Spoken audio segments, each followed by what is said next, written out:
There had been an overnight storm on the island of Sodor. Everywhere was in a mess. Trees had been torn down, tiles had been ripped off roofs, and telephone poles had been knocked down. Thomas took some empty trucks to Allsdale End with workmen to clear any fallen branches in Allsdale Forest.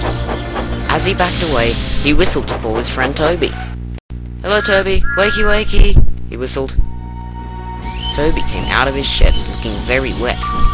Thomas was shocked to see his dear old friend so wet. "Good morning, Thomas," called Toby. "What a fierce storm we had last night." And he headed off to collect Henrietta. Thomas looked in Toby's shed. He could see a hole in the roof caused by the storm. "That doesn't look safe at all," thought Thomas. "If we have another storm, the roof could collapse and poor Toby would get damaged." "The best thing we can do is to tell the Fat Controller," said Thomas's driver. When Thomas reached Knapford Station, the Fat Controller stood on the platform waiting for his train. Thomas told him about Toby's shed roof. "Thank you for informing me, Thomas," said the Fat Controller. "I'd like you to take the workman to repair his roof at once." Just then, Toby arrived with Henrietta.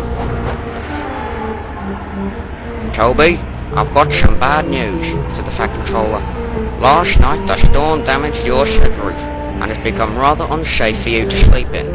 For now, you will have to sleep at the branch line sheds until your roof is repaired." Toby felt sad, but he understood why. Once his passengers were on board, he puffed sadly away. Thomas felt very sorry for his friend. Poor old Toby, he thought.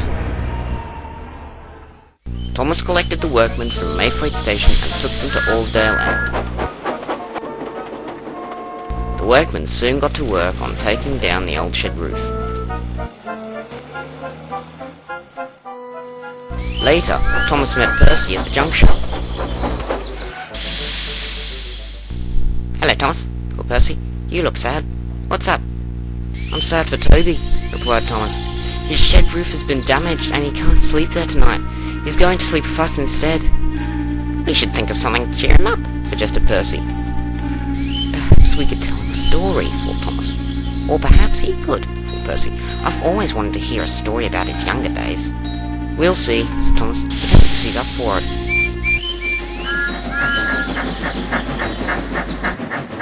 That night, a thick fog rolled in from the sea. Toby arrived late to the branch line sheds. He still looked sad. "Cheer up, Toby," said Percy kindly.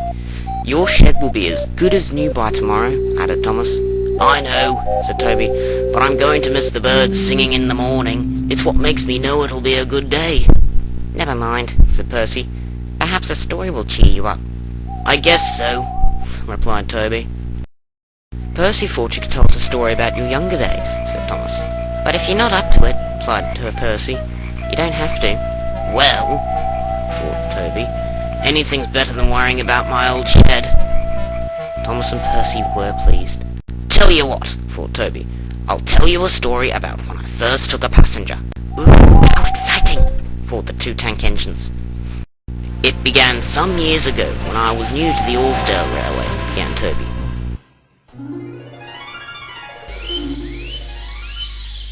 It happened a long time ago, for Toby had just woken up in his shed. The manager of the railway arrived with some news for Toby. "Toby, I'm pleased with your work so far. Now it's time for you to take passengers." "Yes, sir," smiled Toby.